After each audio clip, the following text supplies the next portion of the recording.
Let's start, everyone. Hi, welcome, and thank you for joining us for today's event, Scaling Product Teams with Vision, hosted by Product Management Advisor. I'm excited to kick things off with a session designed to give you real, actionable insights into how strong product strategy, smart team structure, and effective leadership can help scale your product organization with clarity and confidence. We are thrilled to be joined by Ruben Khachatryan, Director of Product at EasyDMARC, who brings deep experience in roadmap ownership, team development, and product growth. Whether you are leading a team now or preparing to, Ruben's perspective will bring a lot of value.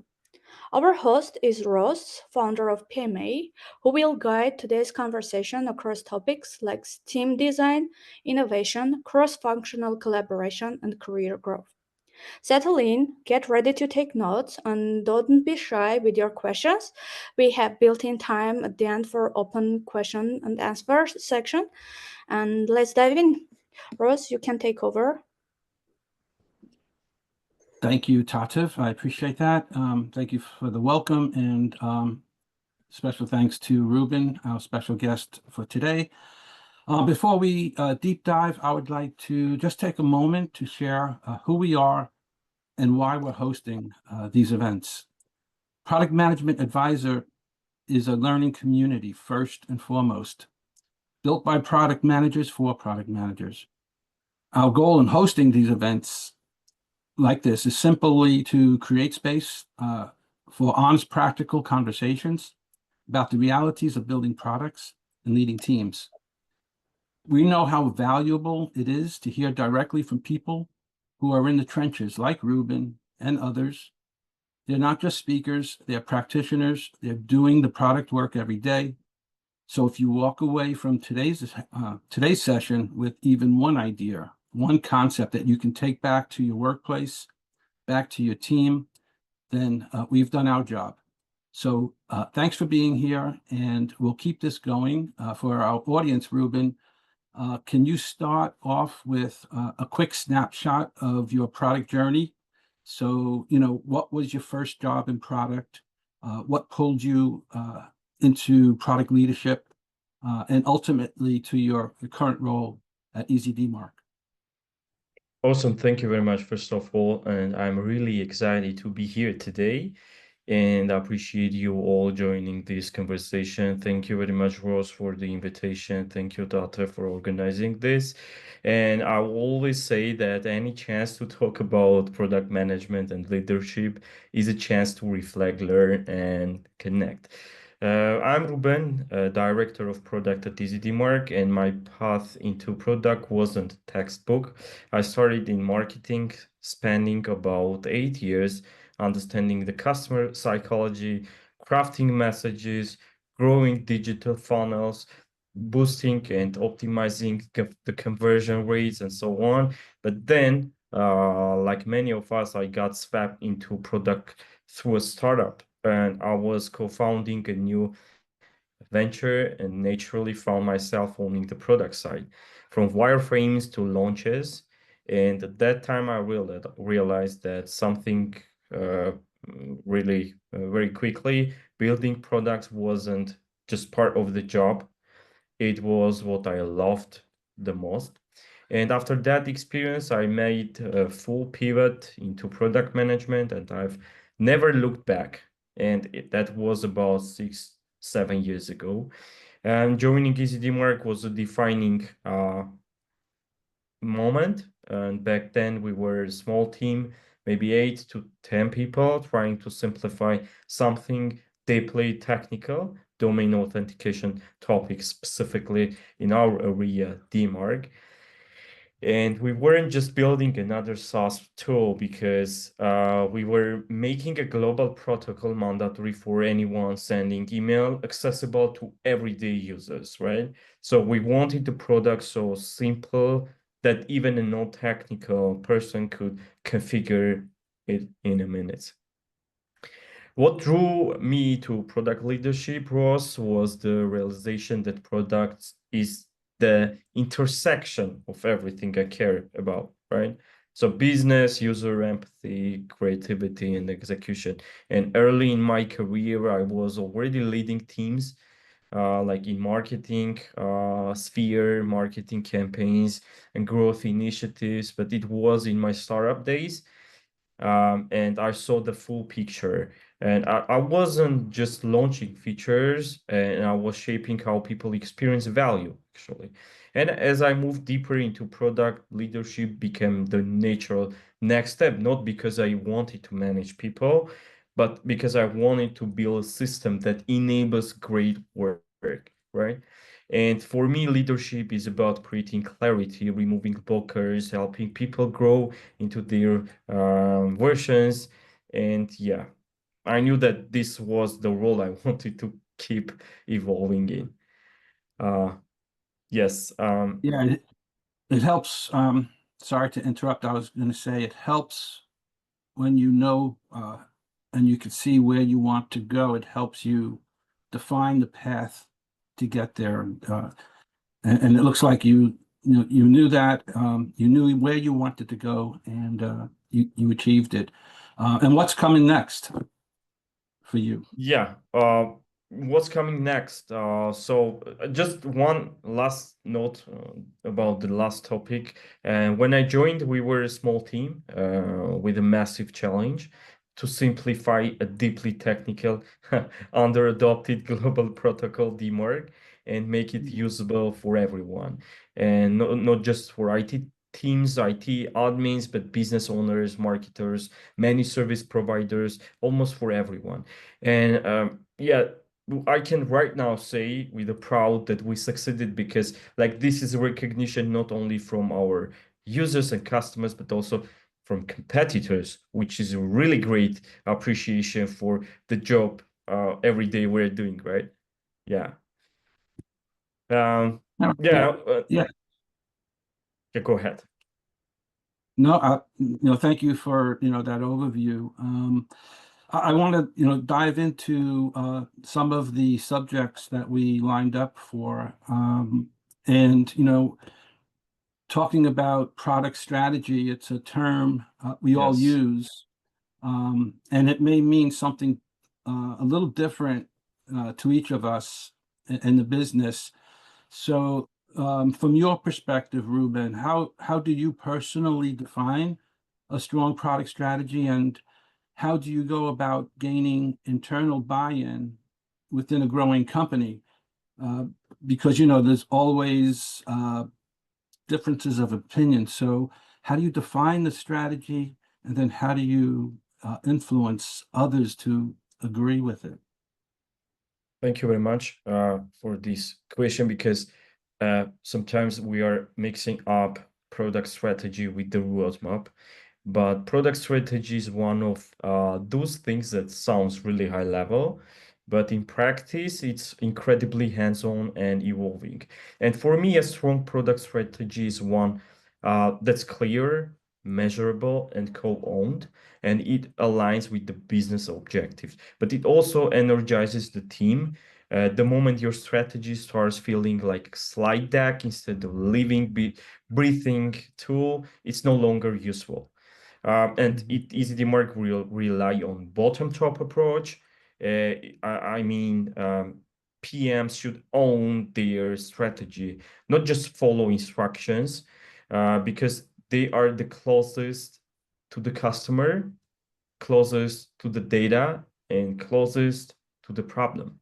And of course, there is a top-down element as well.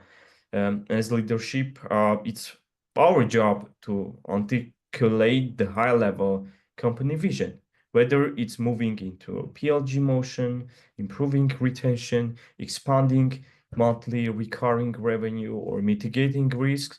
But then we challenge each squad, like our local product squads, to connect their roadmap to these goals, right?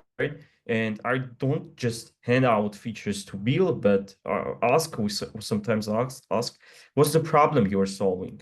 How does it ladder up our quarterly OKRs? And for that, there are definitely number of frameworks, and most valuable will be, I would mention, the OKR system. We rely on OKRs to tie team initiatives to company goals. But frameworks here are just, scaffolding. The real value comes from the dialogue they create. And one of my proudest achievements here, I can say definitely, is a system we built in-house, a feedback engine that consolidates every piece of product in input from across the company, whether it's a sales call, support ticket, community post, customer interview. It all flows to that one place, to that one engine, and that system pushes insights to PMs, not vice versa. Because sometimes all of us know that sometimes we are trying to get some feedback, but our initial idea was to create something that the data will push product management team to follow and listen, scale, continuously follow the feedback and the voice of the customer. Okay. I mean, you answered my next question, because I was going to ask about frameworks and modeling. Let's bring it closer to home. At EasyDMARC, how do you ensure, so once you define the strategy and you achieved executive buy-in, the company's in agreement, everyone's marching to the same beat, then things shift, right? Nothing ever stays. Things always shift. How do you ensure the roadmap stays aligned when those corporate priorities are shifting, right? So now you're up against new challenges. Especially like this AI-driven, times. You have to change your strategy, how you're moving forward, almost very frequently. And alignment here is not one-time activity, Ross, because it's a continuous rhythm we build into our process. And at EasyDMARC, we start every planning cycle with a review of our top-level OKRs, top-level goals. So we have a goal, and these aren't just like leadership level statements. They are active goals that guide everything we do, from reducing customer churn to improving domain compliance, or DMARC adoption rates and so on. From specific segments, for example, like MSPs, managed service providers. And once we establish those company priorities, each product's code translate them into their own area of ownership. So for example, if our OKR is to increase domain compliance or domain addition verification or whatever, the scope might focus on onboarding and setup UX, while the acquisition or another scope might prioritize new free tools or guided flows to increase the adoption. So what I want to say, everything is starting from the really high level goal we want to achieve from the company. And then each team, each department, like right now we're talking about like product, we are building our midterm goal strategy, which then is a indicator for each product team and each product manager to bring their roadmap on the table. And then they have full ownership, going and trying to execute. How frequently we're coming back? Almost like every month, because we want to be, on track. Yeah. The last question in this, for this topic, we have, and it's a problem I hear all the time. It's the classic balancing act, right? So we talked about the shifting priorities of our management or our company, but how do you handle competing customer requirements, right? When the customer requirements are up against or conflict with the product roadmap or the corporate directives, how do we handle those types of situations?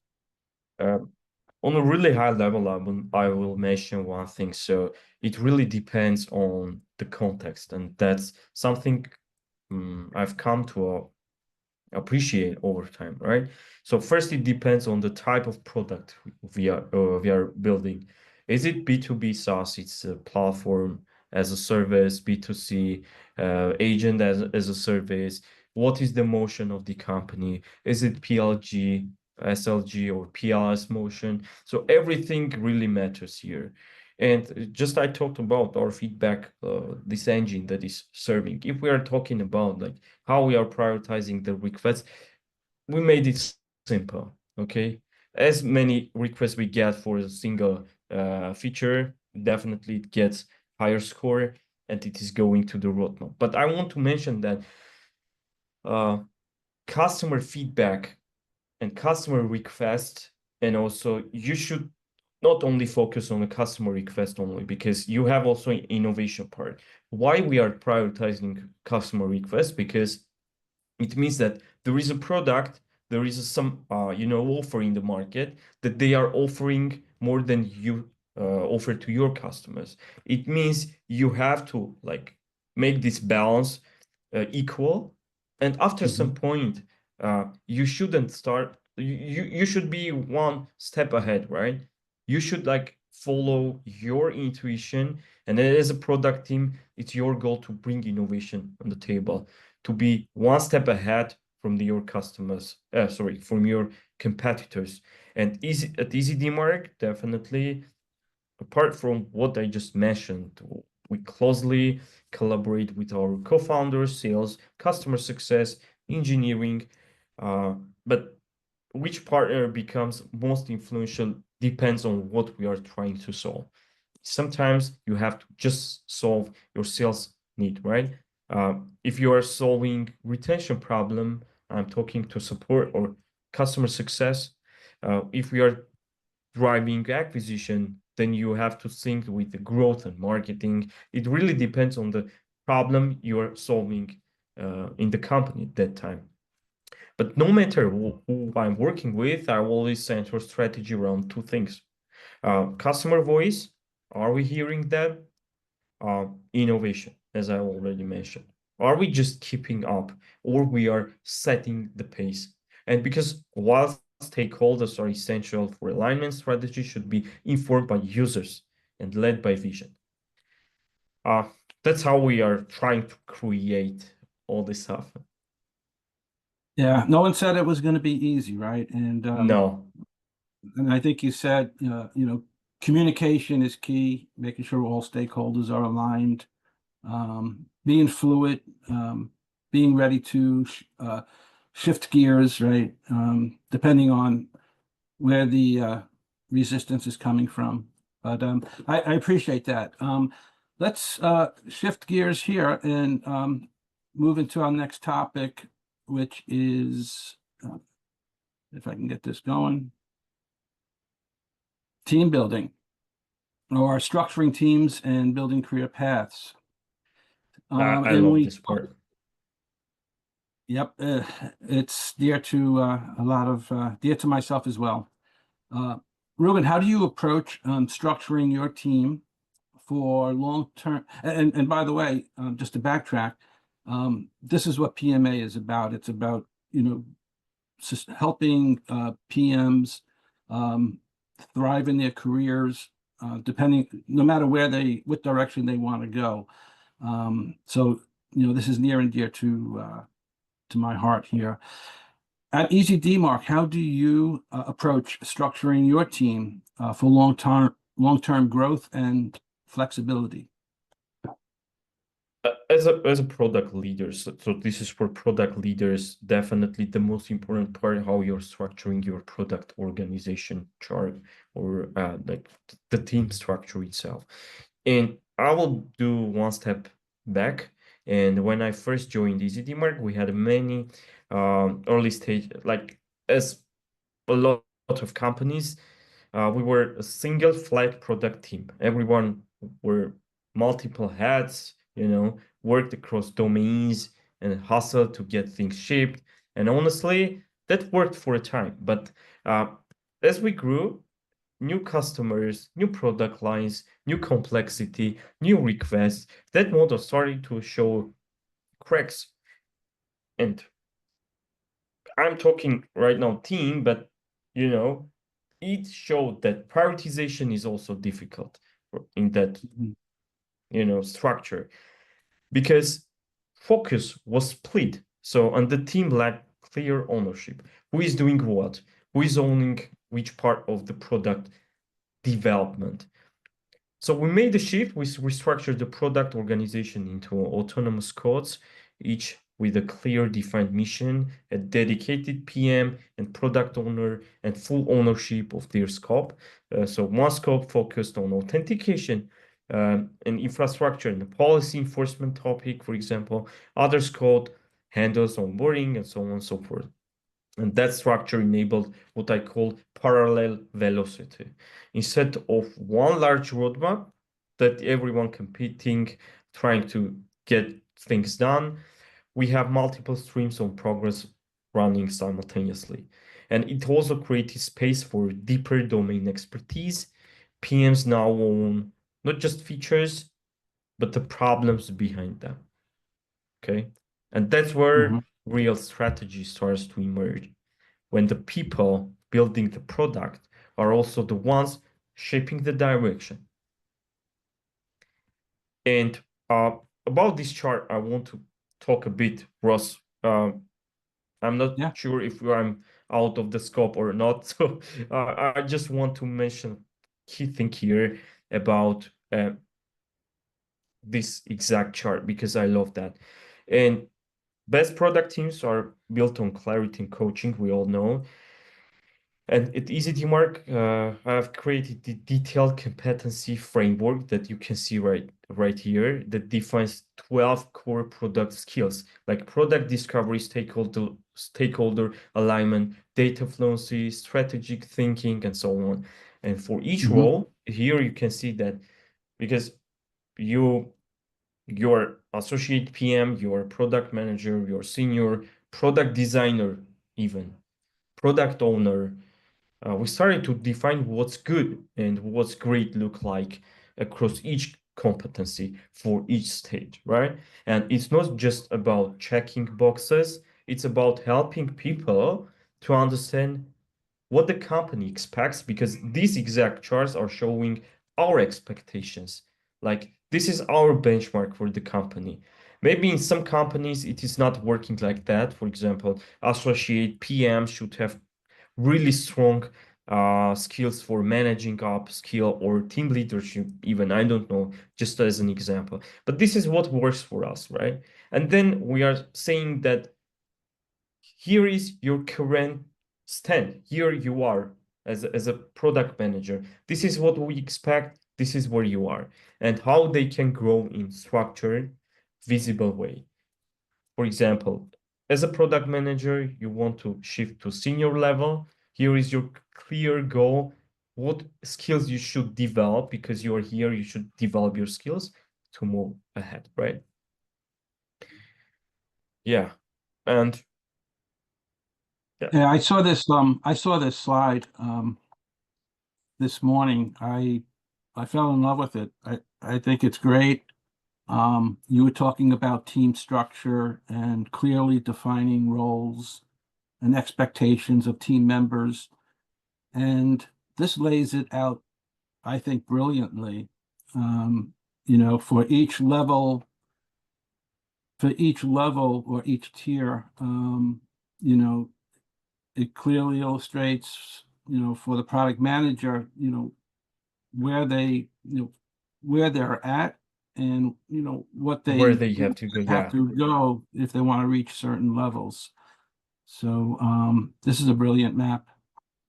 So I will add here something, Ross. Thank you very much. I appreciate that. So this is helping to, as a leader, okay, this is helping you to understand whom you are missing, who you need in the team. Because if you put all this, picture in front of you, you will maybe understand the delivery part in your product development life cycle is not in place. This is how we identified that we have some problems on delivery side because our product managers were doing great discovery job, and kudos to all product team members, previous and existing at EasyDMARC. They're doing all great discovery job. But the delivery part where you have to execute the work, we understood that we have some gap. It showed, these charts showed me that, right? And I understood that, now I understand what's happening within the product team. And that's why we have made it different and separated product discovery and product delivery at EasyDMARC. Product owners, we open new position. Product owners, it was really nightmare to define this role naming because it was really, really difficult to understand what is the role of the person, teammates that should focus on delivery. We did that and understood that, okay, one position, one title will be responsible for product management and discovery part. The second one will be deliver and make it like really actionable, divide into actionable work items. Yeah. When it comes to these different levels, does this also help you when you need to hire a product manager? What goes into your thinking in terms of hiring an associate or a more junior product manager versus hiring somebody more senior or more experienced into a role? What are the different variables there that help you decide, what am I looking for? What do I need? Yeah, first of all, these charts and also the results from the teams, okay? Sometimes we are deciding that we need new product manager. Definitely, if we have new product line, that should have some owner there. But how we define the different, do we need experienced ones or not? So it depends on the product and the problem right now, right that time we're solving. And early career PMs bring hunger, fast learning, and openness to new approaches. They grow quickly when given the right structure and mentorship. If you have strong seniors and clear product processes, they can thrive. If you need someone that should do that, you have some time to mentor them, to work with them, you're defining that, okay, I need mid-level professional in that field. But if you on the other hand, experienced PMs bring pattern recognition, system thinking, calm under pressure. They are the ones who can lead, coach others, and influence cross-functionality. The key is to understand what your team needs at that moment and what problems you're going to solve. What is the problem on your team, product team? If you have lots of early stage builders, it might be time to add strategic oversight. If you are scaling aggressively and need execution, a mid-level PM might be the best fit in that case. I don't believe in hiring unicorns. I believe in hiring well-rounded teams with complementary skills across levels. And just one more question here. Beyond the resume, so beyond the skill sets or the certification, do you also look for signals when hiring PMs that show someone has the right product intuition for the job? So is it only about skill set, or as a hiring manager, are you looking beyond that sometimes or in conjunction with the skill? I will be really straight here. Sometimes I first look into the attitude, curiosity, ownership, and personality of the team member, because everyone can do differently. Like, you can hire someone and mentor and show the right path, right thing to do, but the most important part is the culture, how culturally this person fits into your team, because you're not hiring only for you, you're hiring for a team. So this person, maybe as a leader, you will not have too much contact with that person during one day, but this person is in contact with the team, not only engineering, but also the product. So that's, for me, the most important thing is the attitude of the people, of the person I'm hiring. Yeah, I hear that from a lot of hiring managers that in addition to the skill, it's sometimes it's the not the tangible qualities that they look for. Like, you want somebody who's willing to learn, who has the attitude, and like you said, could fit into the culture, can go a long way, further than somebody who doesn't have those characteristics. But let's carry on. We'll talk a little bit about cross-functional leadership, cross-functional collaboration. Yeah. So in terms of collaboration, especially in organizations where product intersects with teams like infrastructure and security, how do you navigate cross-functional collaboration when priorities don't align? So you talked about earlier, speaking to engineering and different teams. What's that challenge like, and how do you overcome cross-functionally? Yeah. Collaboration in those areas is less about alignment and more about mutual respect. You're often working with incredibly skilled engineers, team members who are thinking 5 steps ahead, protecting the integrity and the performance of the platform. But at the same time, as a product person, you are responsible for the customer impact and business velocity as well. So when priorities diverge, the key is to create shared context. And I spent a lot of time on helping teams understand each other's why. So why does this product initiative matter to the business, and why does the infrastructure upgrade matter to the platform? And for example, right? Once you surface that intent, collaboration becomes problem solving, not a war.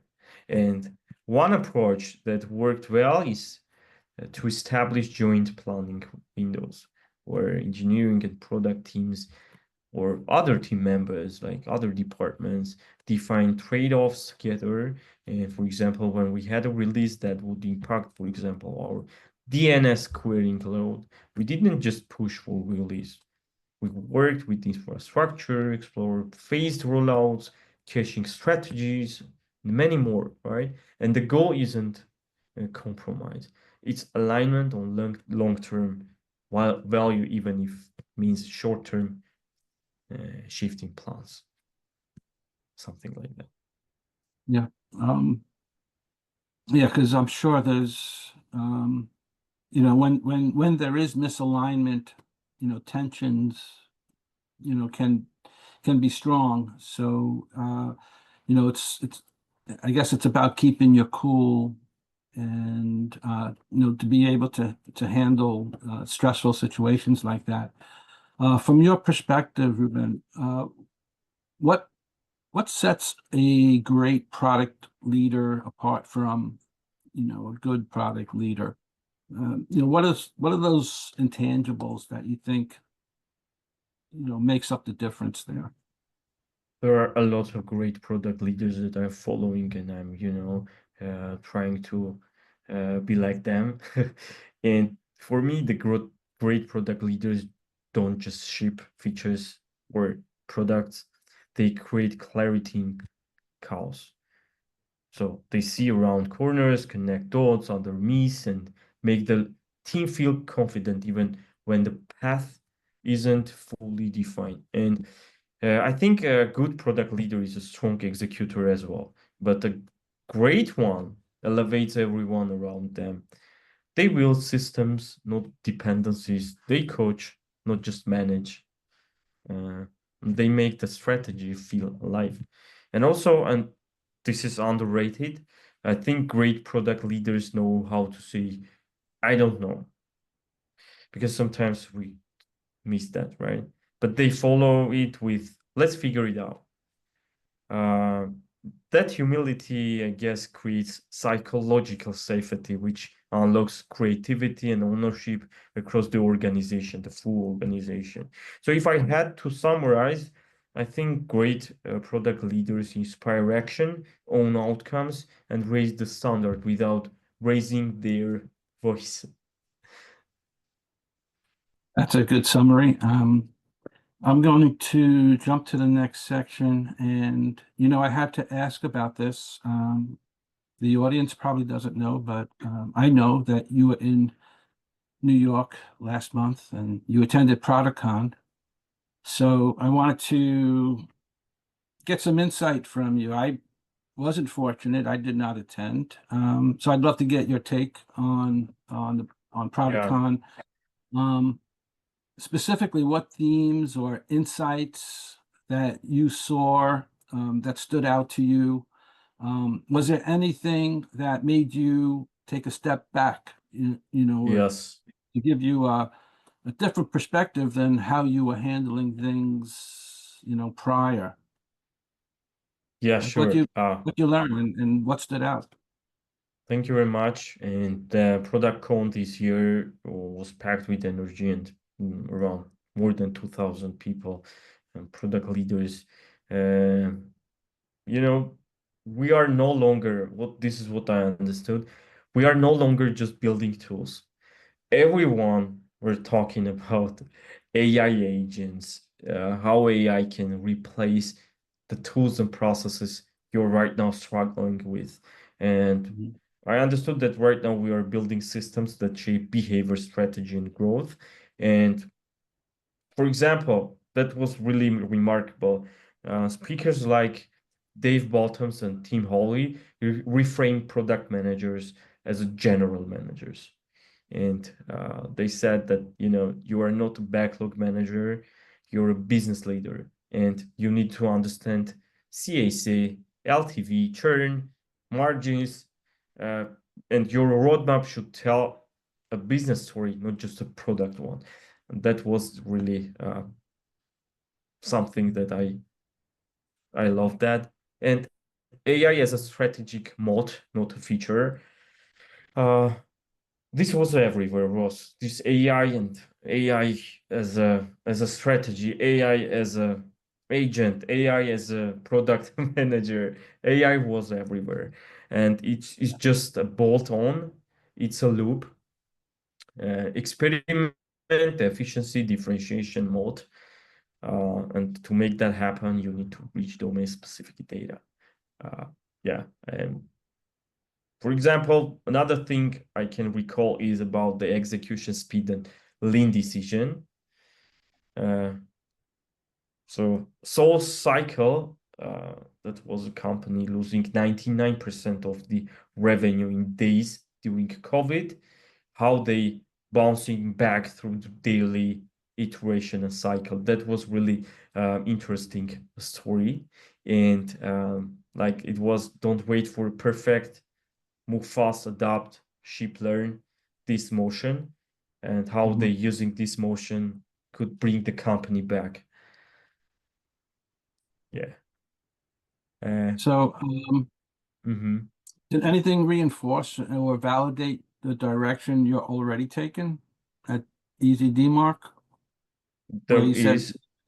Yes, there is. So AI adoption is becoming really crucial, not only from the product perspective, but also process perspective, from the process perspective, how we are using AI, how we are adopting AI as a company into our ongoing daily job we are doing. This is not about replacing people with AI. This is about how to do 10 times faster, and this is reality. This is what we are right now focused on.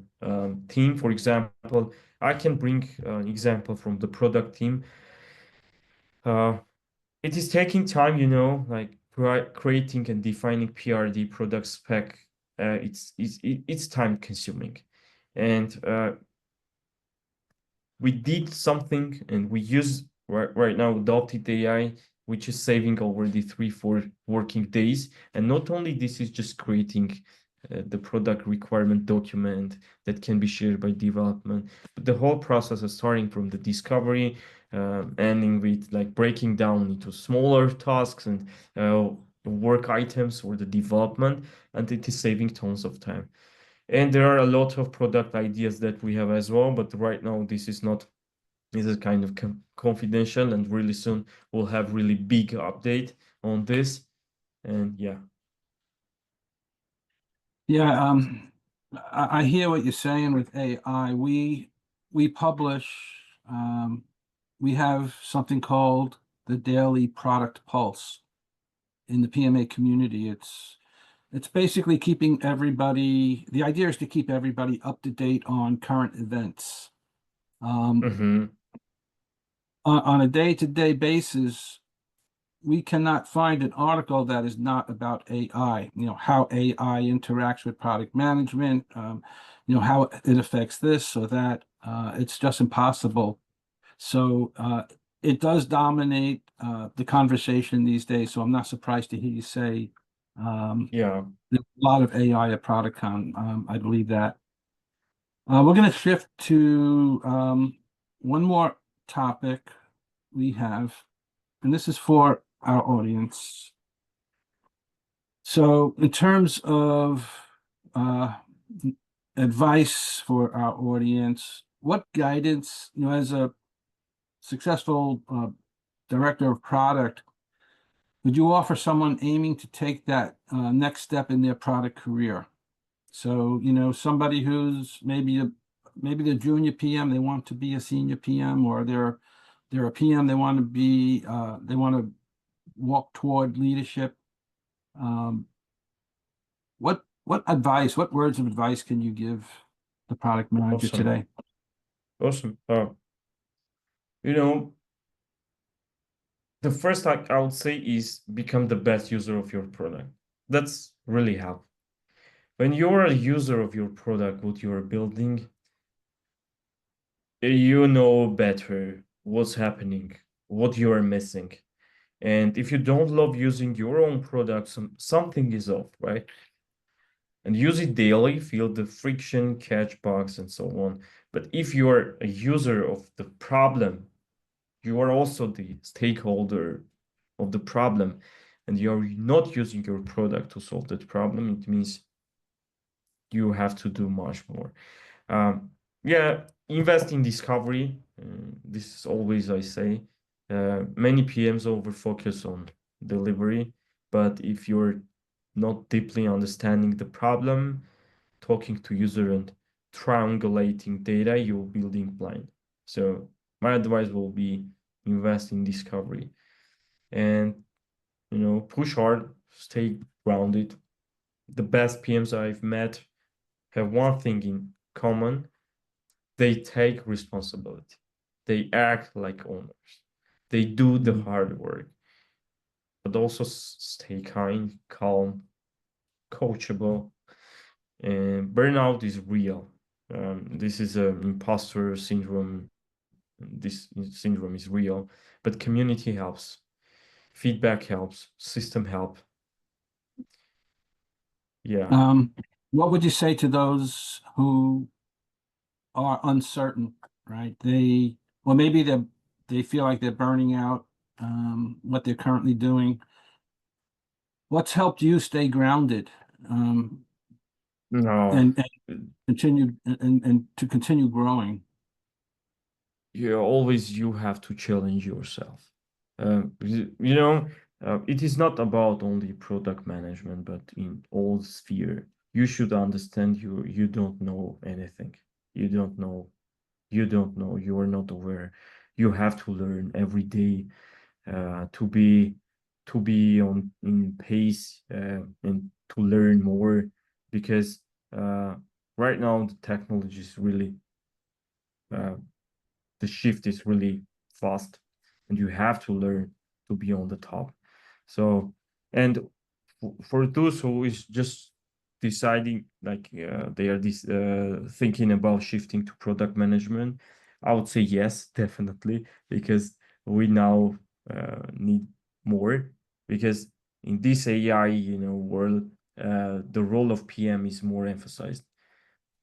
We know how to build, we don't know what to build right now. So, and the question, what should answer the product manager?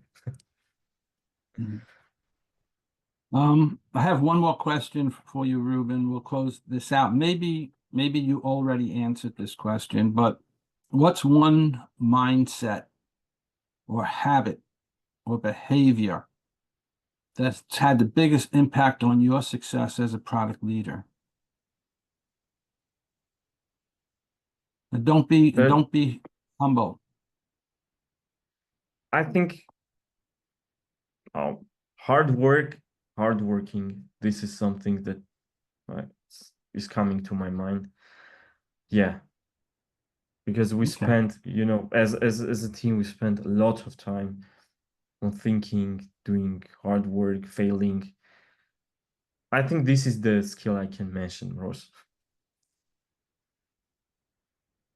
I agree. You're not going to get too far if you're not ready to roll up your sleeves and do the job. And it's going to, as a leader, it's hard to get people to follow you if they're not respecting you or they don't see you putting in the work. Authority is the most important as leader, because it should be really natural. This is not a title, battle of titles, battle of roles. This is just everything should be natural and organic. I agree. So that ends our Q&A with Ruben. So what I'd like to do now, I can get to the next slide. I would like to thank you, Ruben, for a thoughtful and candid conversation. Thank you for your patience in answering the questions. It helps our audience to hear someone who not only has been there, but you're still there. You're doing it today. And that, that insight, is more value than, any book, is to hear somebody who's doing it, tell the story. So to everyone who's joined today, we appreciate your time and your questions. I'd like to open it up for questions. Tatev, do we have any questions in the queue? Yes, Ross, we have two questions. One is about, I can read that in a second. So it's about, I'm currently trying to transition into PM roles after gaining 8 years of work experience in the mortgage field. Could you suggest a structure roadmap on how should I proceed with this new career in product? You want to take that, Ruben? Yeah, I'll try. That's a great question. The roadmap should start. We talked about this. So how to suggest a structured roadmap on how you proceed with the new career in product. The roadmap collect feedback, collect data, and then shape the roadmap. Because when you are bringing to the table the roadmap, think that this is what you are committing. This is what you are bringing. Not only you as a product manager, but you're bringing to the company. So the development and all the resources in the company should focus on that. Is it something worth? What problems it is solving? And also, one thing I can mention is try to tie to your tailor to your business goals. What business goals are set from the company? If you are solving retention problem, acquisition, or whatever, where you are as a product compared with competitors, this is what you have to consider when you are defining the roadmap. We can have separate discussion on that as well. If you want, drop me a message on LinkedIn.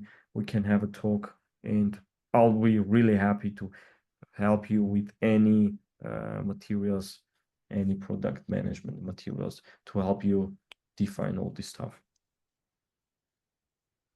Yeah, I want to throw out, to our audience, feel free to connect with Ruben on LinkedIn or myself. You can also join the PMA community. We have a community of supportive product managers that are ready to collaborate and work with each other to help each other grow. So there's a couple of avenues there for you. And Tatev, was there one more question? Yes, we have one more. Can you share some real-life instances from your career where you had to drop a high-impact, high-reach features to a secondary feature due to influence from other power stakeholders? I wouldn't say that due to influence of other power stakeholders, but yes, definitely. There was a case and there was some time where we have put on hold really important initiative that wasn't a feature or product, that was something that the team should focus on, but we started not secondary, but something that could wait. But this wasn't a way like any other powerful stakeholder told us that we should shift the priorities, but it was disagree and commit kind of approach. Okay, we disagreed and committed to do something, because later I understood that we couldn't bring enough evidences that this worth less than what we're doing or trying to do. And sometimes it is not the voice of the stakeholder, but absence of the evidences we're bringing. When you say, opinion, and my is also opinion, sometimes there is no difference which opinion would go ahead. If you have strong evidences, then you win. Data is winning in the end. Because if I give these real life examples, like what exactly happened, this was really technical stuff and it might not be interesting, but yeah, we faced like situations like that. We had, well, I was up against that a few times. And what I've found, the person who's bringing the requirement is really coming in a kind of a selfish way, because they don't really understand the big picture. So what we did, my team did, was, gather facts, gather data, and, explain and prove or show through data and facts that if we did this, guess what? This is other parts of the business will be compromised or lose money, or customers will be affected. So there's always a consequence. So what we did was we presented the consequence, and when confronted with the consequence, the person who brought that idea, backed off. Now, I don't know if that will work all the time, but I think as a product manager, you want to be driven by data. You want to be presenting facts and be able to justify that. And when you're standing on solid ground like that, it makes your job easier, because people respect and appreciate what you have to say. Right? You're not just coming in, like Ruben, you said, not just my opinion. Right? I'm coming in with clear information that I can back up with solid data. And at the end of the day, that's very important. And this is what I say also to our product managers. this is something to decide. Like there are 3 options, okay? We should even decide which version we should take. Product direction or strategy related topics. I can't say. We should like, you should bring numbers, facts to make like, you know, space for deciding which is the best option. And if you have data, you have also power, and you can convince that this is the right direction we should go.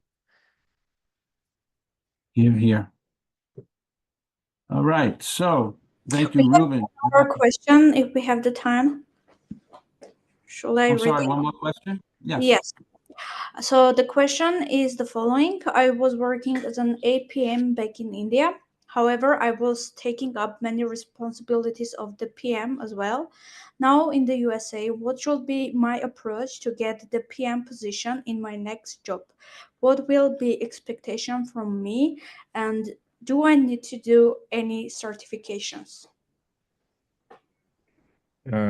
Ross, will you take this question because this is US related, or I should go ahead in the general, because it doesn't matter you are in US or anywhere, the expectations are the same, more or less. Yeah, it's global, right? You know, you work hard. Certifications do help, you know, not because it's a piece of paper, but you know, it gives you maybe knowledge that you can leverage, or knowledge that you could use to be better at what you do. And it's proof or justification that, you know, you want to learn. And I think, and I believe we touched upon it earlier when we were talking about hiring. You know, it's about the skill, it's about the knowledge, but there are intangibles that you just have to take into consideration in a candidate, you know, for a PM promotion or a promotion to senior, or a promotion into leadership. It's that willingness to learn. It's that willingness to, you know, relate to people and communicate.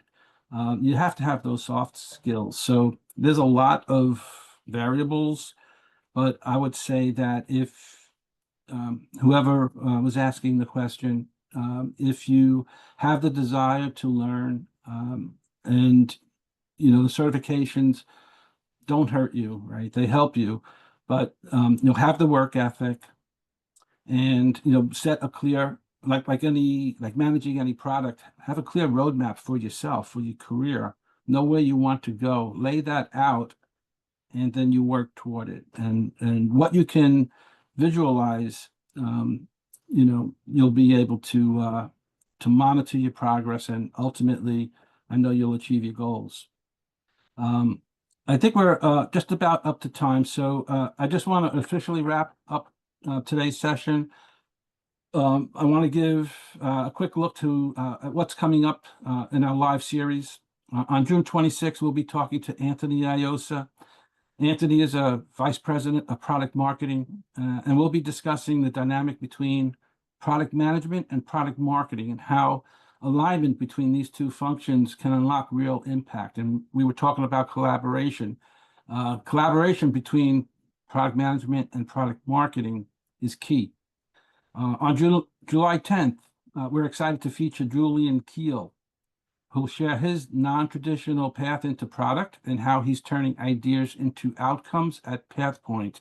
So Julian is a businessman who took an idea and product managed it to real life, and he's running a thriving business with PointsPath today. And I want to remind you that, you know, these conversations and live events that we have are all about learning from each other. And we'd love to have you join us again at one of our live events. Keep an eye on your inbox, or follow us on LinkedIn, or see us in the PMA community. Thanks again for being here today, and Ruben, as a special guest. Thank you very much. It's nice talking with you. Thank you very much, Ross. Thank you, everyone. Have a Thank great you. day.